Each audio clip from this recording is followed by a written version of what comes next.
Hi friends, कैसे हैं आप लोग। उम्मीद करता हूं कि आप लोग बहुत अच्छे होंगे। आप सभी को आपके अपने पसंदीदा YouTube channel Hrithik science classes में मैं बहुत बहुत स्वागत करता हूं। मैं राजा राम सर आज से रेलवे एनटीपीसी और ग्रुप डी की संपूर्ण तैयारी कराऊंगा। इसी क्रम में हम आज अपने पहले वीडियो में भौतिक विज्ञान से संबंधित कुछ महत्वपूर्ण प्रश्नों को लेकर आए हैं जो बार बार रेलवे के एग्ज़ाम में पूछे जा चुके हैं। इसलिए आप हमारे इस चैनल को सब्सक्राइब कीजिए और कंटिन्यू इस चैनल से जुड़े रहिए। अभी तक हमारे चैनल को सब्सक्राइब नहीं किए हैं तो चैनल को सब्सक्राइब कीजिए। कृपया वीडियो को पूरा देखिए और लाइक तथा शेयर कीजिए। चलिए देखते हैं आज के पहले वीडियो के पहले प्रश्न में, जो भौतिक विज्ञान से संबंधित है। आपका प्रश्न है, मूल राशियों की संख्या होती है। यहाँ आपके सामने चार ऑप्शन है। पहला ऑप्शन है 4, दूसरा 6, तीसरा 7 और चौथा 8। तो देखिए इसका सही उत्तर होगा 7। मूल राशियों की संख्या कितनी है? 7 है। तो इसलिए आपका विकल्प जो है सी सही होगा। अब देखिए इस 7 मूल राशियाँ कौन कौन होती हैं जिसे हम बता दे रहे हैं। आपका पहला होता है दूरी, जिसमें लंबाई, चौड़ाई और ऊंचाई भी शामिल हो जाता है। लंबाई, चौड़ाई, ऊंचाई। दूसरा आपका होता है समय। इसके साथ साथ इसके मात्रक भी जानते रहिए आप लोग। देखिए दूरी का मात्रक जो होता है मीटर होता है, यह मूल राशि है। समय का मात्रक होता है आपका सेकंड। तीसरा आपका होता है द्रव्यमान, जिसका मात्रक होता है किलोग्राम। चौथा आपका होता है वैद्युत धारा, जिसे विद्युत धारा कहते हैं। इसका मात्रक होता है एम्पियर। पांचवा आपका होता है ज्योति तीव्रता, जिसका मात्रक होता है कैंडेला। छठवां होता है आपका ताप, जिसका मात्रक होता है डिग्री सेल्सियस। सातवां होता है पदार्थ की आणविक मात्रा, आणविक मात्रा, जिसका मात्रक होता है मोल। तो देखिए एक प्रश्न से आपको कितनी जानकारियाँ मिली। देखिए इस प्रश्न से कई प्रश्न बन सकते हैं। जिसे पूछा जा सकता है कि दूरी का मात्रक क्या होता है? मीटर होता है। समय का मात्रक क्या होता है? सेकंड होता है। द्रव्यमान का मात्रक क्या होता है? किलोग्राम। वैद्युत धारा का मात्रक क्या होता है? एम्पियर। ज्योति तीव्रता का कैंडेला। ताप का डिग्री सेल्सियस। और पदार्थ के आणविक मात्रा जो होता है इसका मात्रक होता है मोल। तो आप याद रखिएगा कि मूल राशियों की संख्या 7 है, इसलिए मूल मात्रकों की संख्या भी कितनी होगी? 7 होगी। बहुत बढ़िया। चलिए हम इसी को आगे बढ़ाते हुए दूसरे प्रश्न की तरफ चलते हैं। इसके पहले मैं आपको बता देना चाहता हूं, जैसा आप सभी को मालूम होगा कि रेलवे एनटीपीसी का डेट आ चुका है।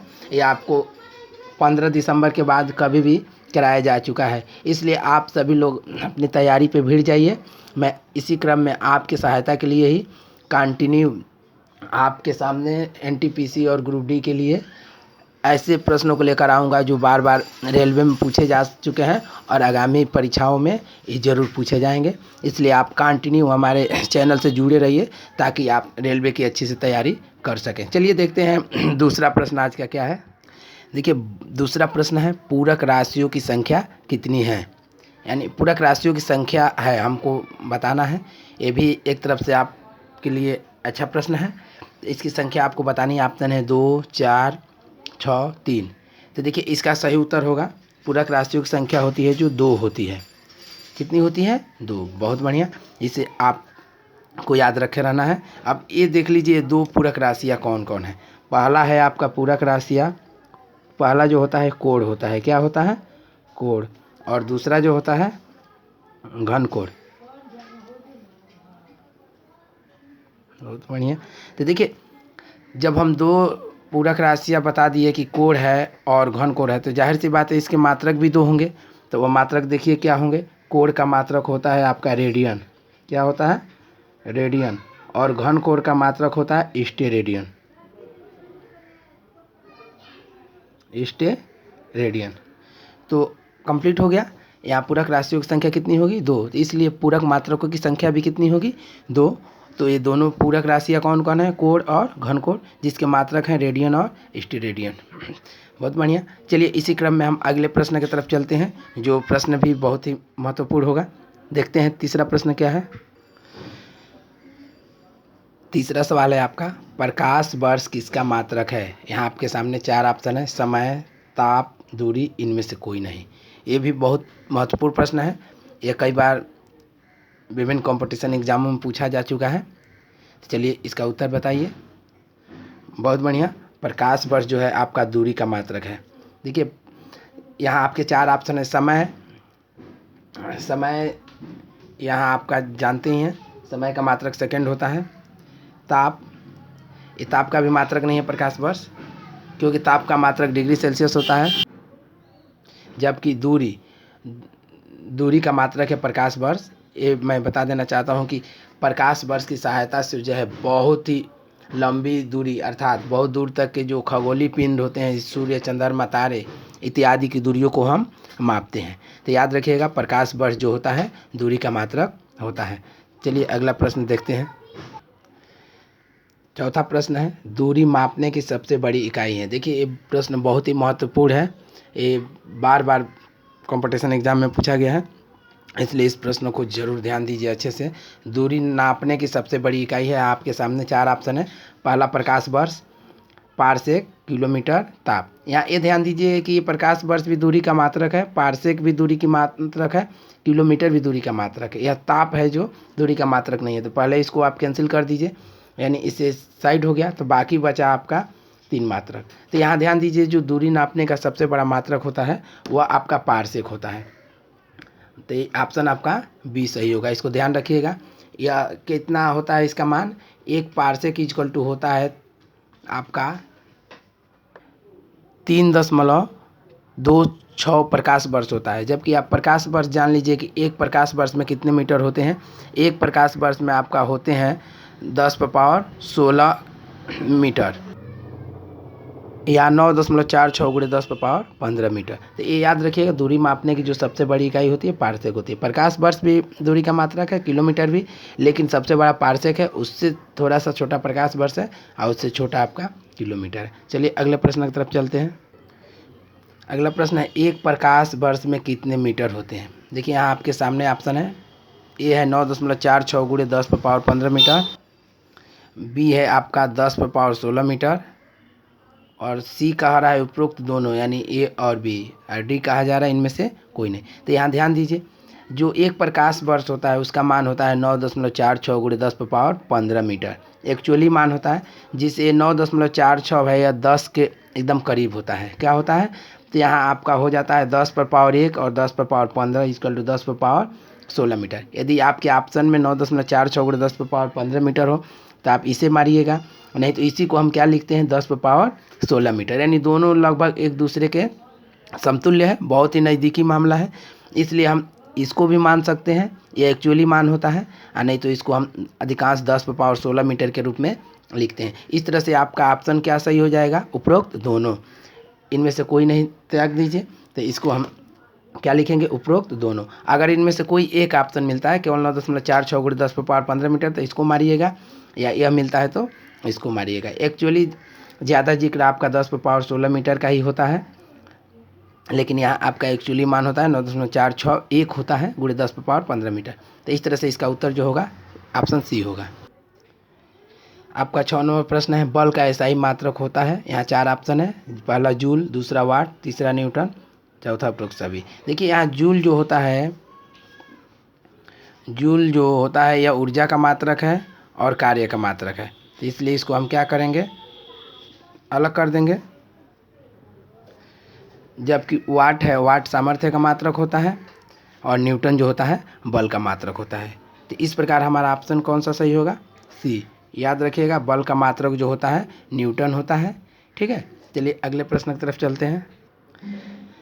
7वां प्रश्न है आपका, निम्न में मूल राशि है। यहाँ 4 ऑप्शन है, बल, समय, कार्य, त्वरण।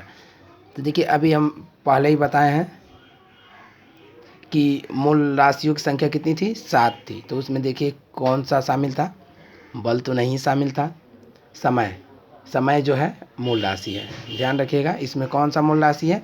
समय। बल की कार्य, त्वरण और बल क्या है? व्युत्पन्न राशि है, जिसे हम मूल राशियों की सहायता से प्राप्त करते हैं। तो इस प्रकार के आपको प्रश्न पूछे जाते हैं मूल राशि और व्युत्पन्न राशि जानने के लिए। तभी हम आज की वीडियो में मूल राशियों के ही बताए थे आपको।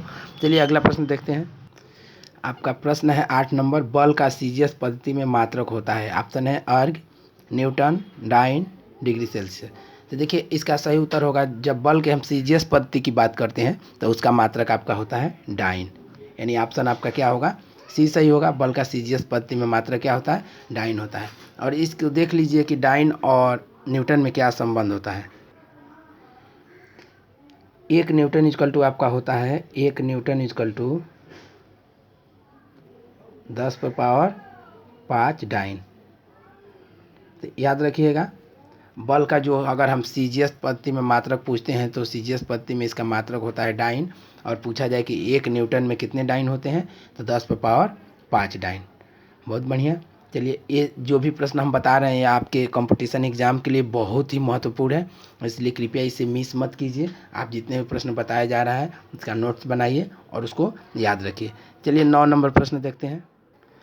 9 नंबर प्रश्न है, कार्य का सीजीएस पद्धति में मात्रक होता है डाइन, अर्ग, जूल, जूल प्रति सेकंड। देख लीजिए डाइन जो होता है अभी हम बताए हैं बल का मात्रक है। यहाँ जूल जो है एक कार्य का मात्रक है, लेकिन सीजीएस पद्धति में नहीं है, ये एमकेएस पद्धति या एसआई पद्धति में मात्रक होता है। जूल प्रति सेकंड ये सामर्थ्य का मात्रक होता है, यानी वाट को भी हम सामर्थ्य का मात्रक मानते हैं। जबकि यहाँ अर्ग जो होगा आपका क्या होगा? सीजीएस पद्धति में कार्य का मात्रक होगा। तो यहाँ ध्यान दीजिए, एक यानी हम कार्य का मात्रक सिंपल में जूल होता है, तो 1 जूल इक्वल टू आपका होता है 10⁻7 अर्ग। याद रखिएगा, पूछ दिया जाए कि 1 जूल में कितने अर्ग होते हैं, 1 जूल में आपका 10⁻7 अर्ग होता है, इसको ध्यान रखिएगा। और जो होता है इसका कार्य का ही सीजीएस पद्धति में मात्रक अर्ग होता है। तो अर्ग और जूल में आपसे संबंध पूछा जाए तो ये लिख दीजिएगा 1 जूल इक्वल टू जो होता है 10⁻7 अर्ग। आज हम 10 प्रश्न लेकर आए हैं जो बहुत ही इंपॉर्टेंट प्रश्न है। इन सभी प्रश्नों को आप कंटिन्यू देखिए और अपने हिसाब से बताइए कि क्या इसमें से आप कितने प्रश्न जानते थे। कमेंट बॉक्स में ज़रूर हल कीजिए। इसलिए हम 4 ऑप्शन रख रहे हैं कि जो ही हम प्रश्न बताते हैं उसके पहले ही आपको पता होना चाहिए कि इसका उत्तर क्या होगा। यदि आपको हमारे 10 सवाल में 6 से अधिक जानते हैं तो मुझे विश्वास है कि आप बहुत अच्छे हैं और रेलवे एग्ज़ाम प्रयास करेंगे तो निकाल सकते हैं। चलिए आज का हम लास्ट प्रश्न यानी 10वां प्रश्न देखते हैं क्या है। 10वां प्रश्न है, माइक्रान किसका मात्रक है? आपके सामने 4 ऑप्शन है, ताप, चाल, दूरी, बल। तो देखिए आप ऑप्शन से ही छाट सकते हैं। ताप होता है जो इसका माइक्रान का मात्रक नहीं है। चाल का मात्रक मीटर प्रति सेकंड होता है, ये भी नहीं है। दूरी, ये ध्यान रखिएगा कि जो माइक्रान है यह दूरी का मात्रक है, तो ऑप्शन आपका सी होगा सही। और ये बहुत सूक्ष्म मात्रक होता है, दूरी का छोटा मात्रक होता है। 1 माइक्रान इक्वल टू आपका होता है, याद रखिएगा, 1 माइक्रान इक्वल टू 10⁻⁻6 मीटर। पूछा जाए कि 1 माइक्रान में कितने मीटर होते हैं तो 10⁻⁻6 मीटर। यानी ये जो आपका मीटर का जो होता है 10 लाखवां भाग होता है, यानी 1 मीटर को हम 10 लाख भागों में बांटें तो हमको 1 माइक्रान मिलेगा।